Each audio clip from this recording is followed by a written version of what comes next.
All right, welcome back. This is Locke, and I am joined today by Xaser, who is one of the devs involved with the Doom project. Xaser, can you please introduce yourself and let me know who you are and what you do? Oh, I am a Xaser. So it's crazy because the answer to that question has changed a lot recently, but I guess the relevant context now is I have been in the Doom community for about 20 years, and now I work at Nightdive. Hi. And I had this really crazy opportunity to work on the Doom 2 remaster. And the coolest part that I got to work on is we've got a new official expansion episode called Legacy of Rust. And I got to basically lead the project and do a lot of stuff for it, which is completely insane in the best way. So, To be involved with something like Doom and Doom 2, what does that mean for you? oh geez. It's kind of like it's one of those things where if you were to go back 10 years and tell 10 years younger me that this Hmm. would happen, I would be like, no, that's fake. That sounds wrong. Because you play a game, you like it, and you learn how to hack it apart and mod it. And meanwhile, you're doing something in the real world to get by, whether that be, maybe at the time it was college and then Yep. job and whatever. But it's kind of like a pipe dream for a lot of people to figure out how to unify those two things. Like, hey, can you make your niche hobby something that you can get paid for? And some people are able to do it, via freelance. But when it comes to games and game modding, it's kind of difficult to make that your living, if that makes sense. Totally. And so it's completely unreal that there is this opportunity to like basically work for a company that in some way does modding for a living. I mean, game remasters are not really that far off. You have to take a game, pick it apart, figure out how it works, add improvements to it that weren't there in the original source.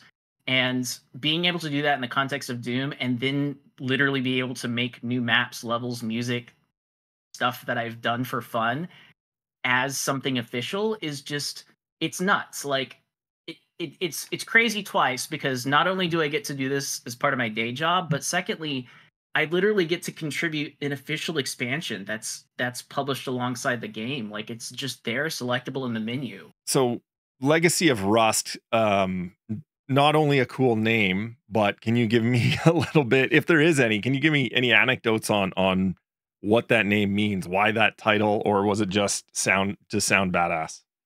I mean, it's partially to sound badass, but the basic theme of the episode is, there's been 1,001 different takes in the Doom community on hell invading Earth, Hmm. and so I thought it would be fun to turn it on its head. And effectively, the theme in this case is Earth is invading hell.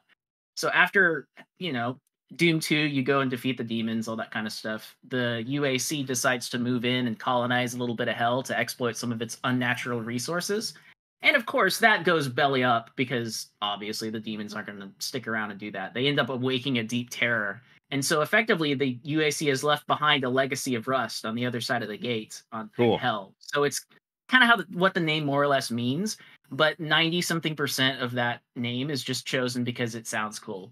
Catchy titles are, it's good to have some meaning to it. Like there's kind of a little bit of a back of the napkin story that ties the project together. But more Cool. than anything else, it's meant to be something that sounds fun, rolls off the tongue, feels a little bit heavy metal and doomy, and that's what we came up with, and people seem to like it. So yeah. Can you paint me a little bit of a picture of what Night Dive is exactly doing with Doom and Doom 2? Oh gosh, lots of stuff. So we've basically updated the port. We've added Kex, the cool Night Dive engine that we've been spending a lot of time polishing. We've ported the game over to that. Made a crap ton of performance improvements. Like Nice. the thing runs like butter now. And we've added a lot of support for community modding features. So if anybody in the Doom community knows what Boom or MBF21 means, we've got support for that now in the new port, which basically opens the door to you can actually use the official port to play hundreds of mods that you Oh, maybe wow. probably thousands that you couldn't before. But kind of the whole idea was we're not just going to update the port and make our stuff run a little bit better, but we actually want to make it to where all this amazing content that's been produced by the Doom community over the years can actually run on the official engine, and that's Oh, that's a man. massive part of what we're doing. So yeah, like Let's keep going on this and tell me a little bit about um maybe your process or are you guys is Nightdive collaborating with id, and what does that look like on sort of your day to day?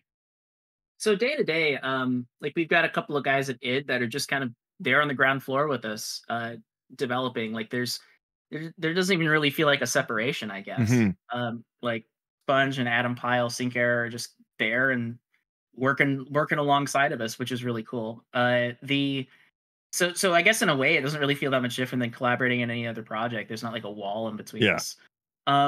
The other thing that was really great is for Legacy, I had the opportunity to work with a couple of artists at id, like Chad Mossholder did some sounds, Dakota Can did the amazing Visago, which is the new demon that nice. you'll see, like the big skull face in the title picture, like kind of our signature new demon was done by an id artist, and the new sprites just turned out great. Oh And man. so it's kind of ridiculous in a good way that we are able to work with these guys and get some cool new content just because they're excited about the game. Like both of them were like, "Oh shit, we're doing an expansion? Hell yeah, I want to make something!" Like just the enthusiasm was it's contagious. It's in a good way. What would you say to someone that has maybe played, Doom 2016 or Doom Eternal and hasn't played these original ones? What would you say to them? Well, I'll tell you what, a big thing that was done with the modern re-release of Doom that I think removed a lot of the barriers was just updating the controls, modernizing Mhm. it. Like it's not just releasing it on the new systems, but Yeah, the way the game controls and feels is on the original when you install it in DOS is way different than a modern FPS plays. And so totally. just by updating the controls and making it a little bit more comfortable, especially making sure it feels good on controller, that's really important. And that's something that I think we've tuned up even more with the port to Kex is it's going to be the best feeling official release of Doom ever, like just straight Cool. up. Cool. So, so Doom itself has this sort of timeless visual style where folks that are into retro games as a concept, which there's a lot. I mean, look at how many pixel art indie shooters Yep. keep coming out. These like boomer shooters are a thing, right? Yep. And And they're having a moment. yeah, exactly. And so there's enough people who are sort of interested in the aesthetics that when you show them the game, it is aged like fine wine. Like Doom looks good. And I think, at least from a personal, like, what do I want to do to help pull people in perspective, if nothing else, then the kinds of stuff that we've put into Legacy of Rust, Mhm. we're trying to fill in some of those missing pieces of the Doom formula that you really only see in mods. Like, there's some high monster count maps. The detail level's been pushed up a little bit, looks nice and pretty. There's some cool little puzzly bits. There's new monsters, new weapons. I think that the variety of content that we can sort of give to people now is much higher with the additional features we're adding to the port. And we've got a little bit of an eye catcher of here's some cool new stuff you can play right now, even if you've played the game before. Like, here's Totally. something brand new. Take a look. There's whispers of cut content. Is there anything that you're adding to Doom and Doom 2 for this release? Yes. So the new release will have a vault with a ton of stuff in it. The last I checked, the image count of just things in the vault is over 800. Whoa. Yeah. So the short version is the id guys were kind of spelunking around and found old backups of PCs from the Doom era, and a couple of them had like all sorts of original Doom development files, WADs, maps, stuff that was clearly used to build the game. And some of it included unused artwork that just never showed up and work in progress directories filled with stuff. There was a dump of old deluxe paint animation files that were presumably either from Kevin Cloud or Adrian Carmack's PC. And there's a lot of scratch work, which basically was like, this is really good quality art. They just changed the design or cut Right. a concept before it went in. And some of it has just literally never been seen by the Doom community. So I'm sitting here looking at it, be like, oh my gosh, what is this? Holy shit. Um, so we put as much stuff as possible in the vaults, tried to sort it out. But there's all sorts of fun little things that you can find. Some of it's really nerdy, like the weapon sprites have a few extra pixels off screen that got trimmed for the final sprite, and that's something that people know from the original weapons because they showed up in an early release of Doom. But there's extended sprites for the super shotgun, and nobody's ever seen those before. There's full frames for the Spider Mastermind's cut magic attack, and people have seen some previews before, but never a full set that people could use in a WAD. Right. And one of the most exciting finds was just randomly it was in a file for one of the fire textures in Doom 1. There was this weird screaming face thing that I couldn't tell if it was supposed to be an enemy or a decoration or what, but it was like the screaming face soul concept. And I'm like, that is amazing. We have to use that somewhere. And that ended up becoming the Banshee enemy in Legacy of Rust. Cool.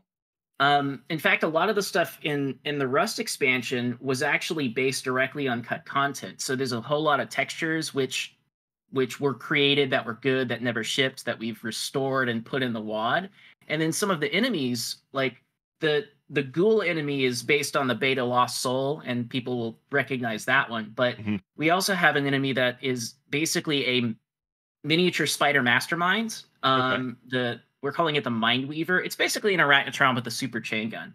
But the reason that's in the set is because there was actually a full set of chain gun Arachnotron sprites in the vault that we found, which just, never shipped with the game because Final Doom 2 changed it to a plasma gun. And yeah, but there's so much stuff in there that nobody has seen at time of talking. I don't think anybody aside from it or Nightdive has seen this stuff. So I'm really, really, really excited to see what the community does with all these resources.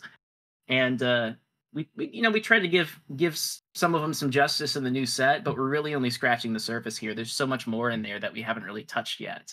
Amazing. So for all of us super geeks that love this kind of stuff, you're in for a treat. You mentioned new enemies, new weapons. Can you give me a taste of what some of those are?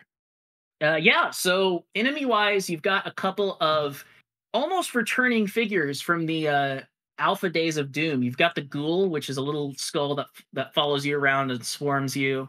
The sprites are actually from an alpha build of Doom that never got used for the Lost Interesting. Soul. There's the Banshee. They flap in your face and explode. You've got the Visago, which is a big fire demon from the depths of hell. Heavy metal skull for a face. Cool stuff like that. Awesome. And then, of course, you can fight back with a couple of new weapons. You've got the Incinerator, which is like a souped-up flamethrower that just burns through hordes of enemies. And then the new BFG is a weapon called the Calamity Blade, which if you played Doom Eternal and saw how awesome the Destroyer Blade was, we've got that now. Charge it up and release a massive wave of destruction that just pierces through everything in your path. And yes, we've got a map that has literally hundreds of enemies that you can take out in a single shot because that's just fun as hell. Nice. So it's a little bit goofy in a good way. Like, let's just crank up things up to 11 and give you some power weapons and throw the numbers of demons at you that you're going to need to use these things. And some of the things the guys have been able to craft level-wise is just... I'm just floored with the kinds of cool shit that they did with the tools we provided with the new weapons. Awesome. So Doom didn't ship with DM maps. No. That was a thing that was just always missing from the official set. So we had some folks make some new ones, reach out to notable mappers in the deathmatch community and got some of their maps pulled in officially. Cool. And that's awesome. Yeah, so you can hop in and play DM, and it's actually good stuff now. That's really amazing. Yeah, so it's kind of, I could ramble all day about the cool things that have been added to the port. Like, it's way more than just an incremental upgrade. The level of detail we can push on, like, say, Nintendo Switch. Yeah. Like, some of the levels that we're shipping in Legacy of Rust would have probably been single-digit frame rates if they even ran at all on the previous version. Like, the performance improvements that have gone into the renderer are just nuts. Like, there's all sorts of things behind the scenes that the guys have been busting their ass on, and I think it's going to show. So that's amazing. Is there something in there that you've added or going to add or have worked on that the common player might not notice that you wanted to call out? My programmer brain a lot of times thinks about so much of what you do as a programmer is stuff a player won't notice, because if you do it right, it won't be broken. And the players will only notice if it's broken. So there's a good chunk of stuff where the hope is that the player doesn't notice it because it works correctly the first time and they'll never see it. So I think most of the big unsung things that the player won't notice are things that they shouldn't notice, because if they don't, then we did our job right. Totally. Hell, that's one of the biggest things about Doom as a concept is, even though we have all these cool new feature standards, like, we still want the game to be compatible with old demos that people recorded. Like, the game still needs to work the way it did back in the day. Like, we're not going back and retooling and changing all the old maps or the rebalance the old monsters or anything. So the hope is that when you go back and replay Doom 2, it's exactly as you remember it, both in Totally. terms of look and feel and how it's actually functioning under the hood. Like, it's not a janky reimplementation. It is in fact the original game. And a lot of preserving that behavior is stuff where it's like, hey, when we add a new feature, we need to take care to make sure not to break the old way. And there's been a lot of work making sure that as we add these new features, they're done in a way that doesn't upset the original balance. And that is a large chunk of work just to make sure that it's done right. I think that's something that Night Dive does really well, just in general, is Yeah. striking a good balance between adding new stuff and then preserving the game and not screwing up what made it good back in the day. There's Totally. various levels of how much improvements are we making versus how much are we keeping it the old way. And certainly for Doom, when you go back and play Doom 2, it is Doom 2. We didn't muck with it. It's exactly the way it is. But when you play the new stuff, there's all the new features. When you add a mod that adds the new features, there they are. And so that's kind of like, I think, the biggest one that comes to mind in general with unsung work. Hmm. Aside from that, just there's lots of little things, little bits of artwork, little bits of audio, just polish that have went into parts of it that you would notice it if it was gone, if that makes sense. Yeah. We were chatting a little bit offline about your role with the music in this game. Can you tell me about that a little bit? Yeah. So for Legacy of Rust, as we were doing the planning phases, I was thinking, I wonder if we could find somebody to do some new music tracks. And then it dawned on me, I make MIDI music. Can I just do it? And nobody stopped me.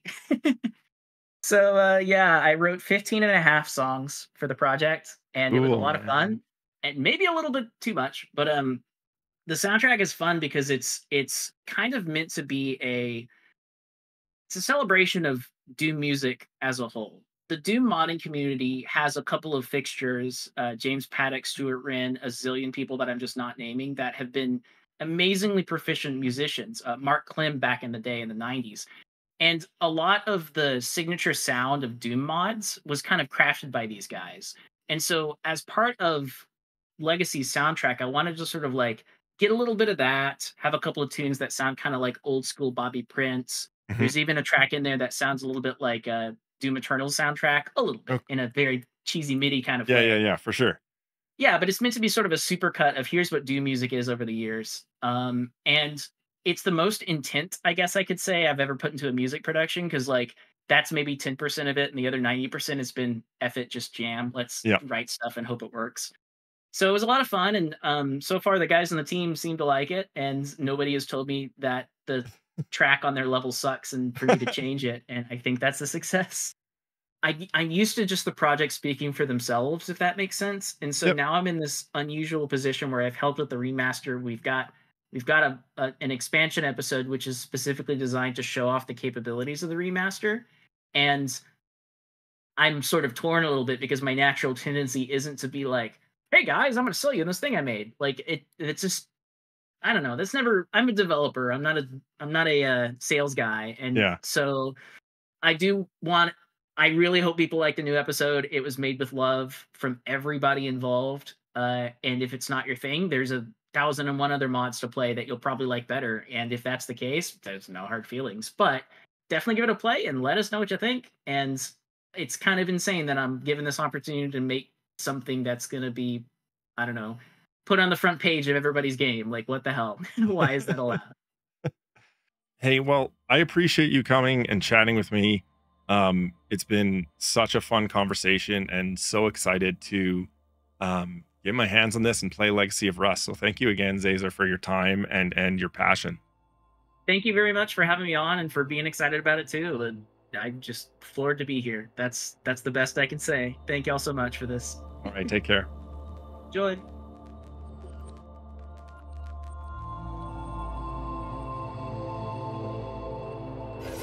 Hello, welcome back, everybody, to Deep Dive. I am here today with a very special guest, Edward from the Nightdive X team. Edward, can you let me know who you are and what you do? Yeah, I'm Edward Richardson. I'm the lead multiplayer engineer for Nightdive Studios and for the Kex Engine team.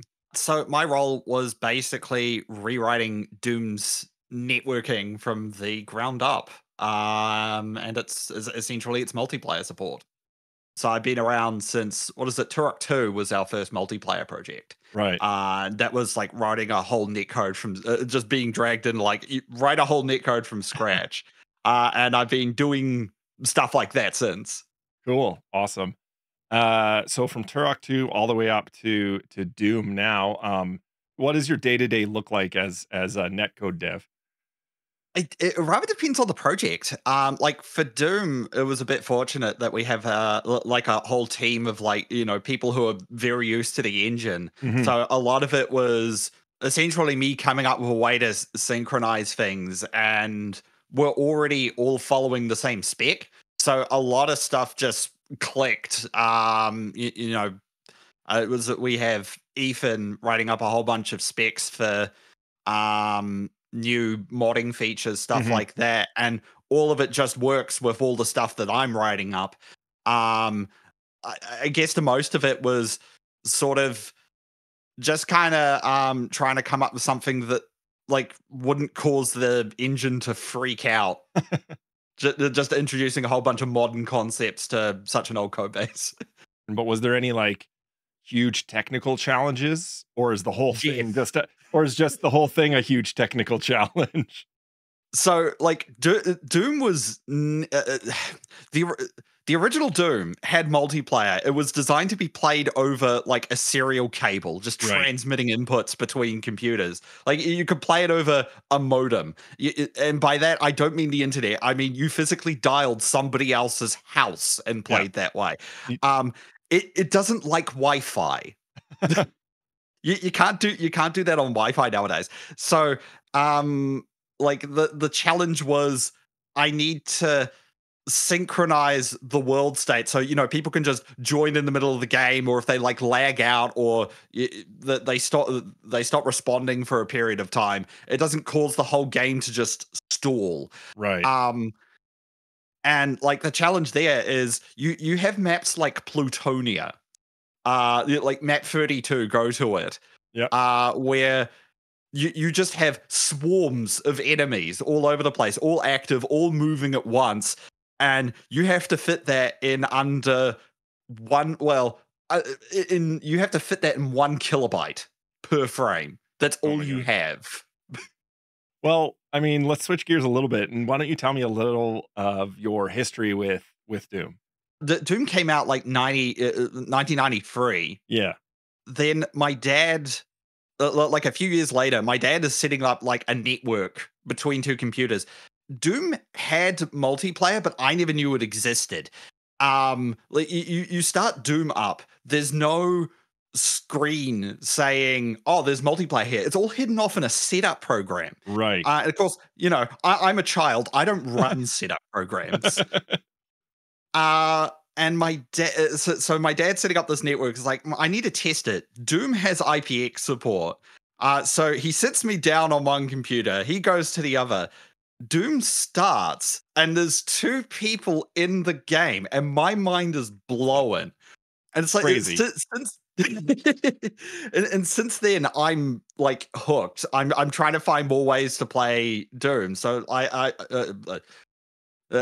getting involved in like I find the original CS Doom, Mhm. find all the multiplayer ports that were derived from that.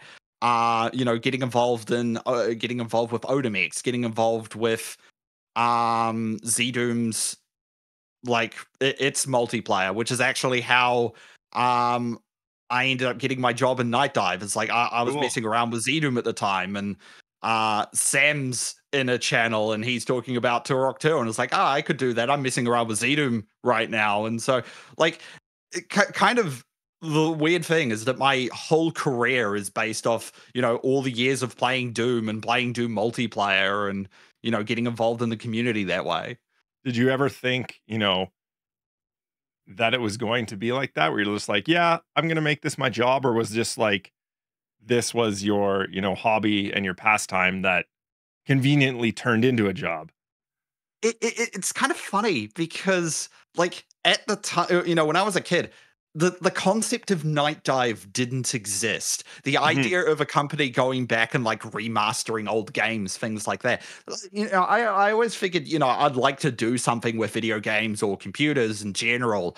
But sort of coming in here, coming in with Nightdive and saying, we're all this old stuff that I've played as a kid. Like my job now is to bring that back. That was not something I anticipated. Not on the radar at all. No. You mentioned the community, and what's the Doom community like? There's a lot of history in people in the community getting involved industry wide. And some of that is Quake as well. It just kind of became sort of like the industry hello world, so to speak, Gotcha. which is sort of funny because like programming Doom is much the same. It's like, how many things can you port Doom to? And I got it on my fridge. No. Yeah, exactly. So it's kind of like it's sort of an easy way, kind of weirdly enough, to get industry experience because there's so many industry people there. You're sort of a bit biased on that one, but like legitimately, it's I feel as though it's one of the more welcoming communities. Was there something that you worked on with Doom 1 and 2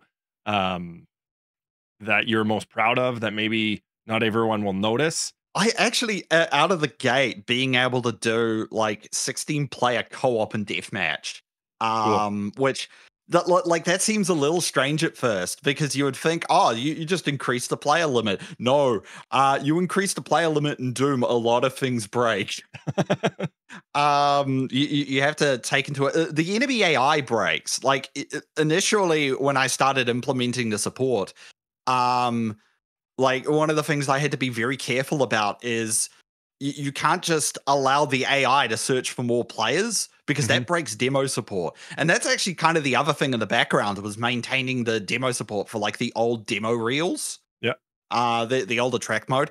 But on top of that, there's also only 4 player starts. Oh. So in addition to that, I have to write a whole bunch of behavior so I can dynamically spawn players wherever I want. Right. Like there's a whole routine for like finding where another player is and then finding a spot nearby them to spawn another player. Because if they spawn in the same spot, does it break? If 2 players are occupying the same space, they can't move apart. Oh, gotcha. Okay. That's good to know. Is there anything other like behind the scenes stuff that you wanted to chat about, or anything challenging or rewarding that you wanted to chat about? I mean, like the whole netcode, but that's sort of like already the thing I'm talking about. So it's kind of like, just being able to rewrite all that, add the client prediction, which was a bit of a challenge. Being able to press a movement key and have it respond immediately. That's pretty Which cool, is man. surprisingly not a straightforward concept if you're introducing it to an old game.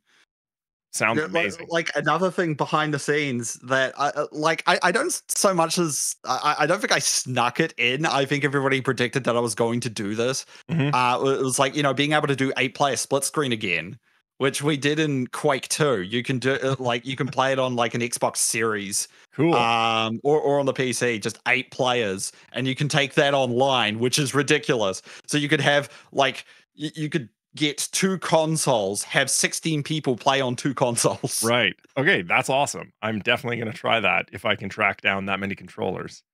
That's kind of the catch. It's like I'm gonna have to dig out some stuff here, but here's just a quick fire question. Do you have a favorite weapon in the game? That is always so complicated because it's like Doom's weapon set is surprisingly complete. You've got the super shotgun, which takes out like just the bigger enemies in a decent amount of time. The rocket launcher is always fun. The plasma rifle is always fun. The BFG 9000 is ridiculous. I suppose conceptually, the BFG 9000 is probably my favorite because it's such a ridiculous weapon. Its mechanics make absolutely no visible sense. Like if you understand the code behind it, it's like, ah, yeah, right. The tracers follow the projectile angle, but they come out of you. But like you try showing that to somebody, it's like, what? I thought it was just an explosion. Yeah. To this day, I still don't understand how it works. I shoot thing, everything vaporized on screen, and then that's it. Your game. I think I've talked about everything that I loved about doing this. Good, You know, man. the multiplayer, the in-game joining that we managed to do because of it. You know, things like that. Like, you know, it's all there. Amazing. Hey, well, I really appreciate you taking the time out of your day and chatting with me. I'm very excited to, much like you, to see people playing multiplayer, co-op, deathmatch, everything in there. And so yeah, thank you again for coming in and chatting on Deep Dive today. Yeah, no problem.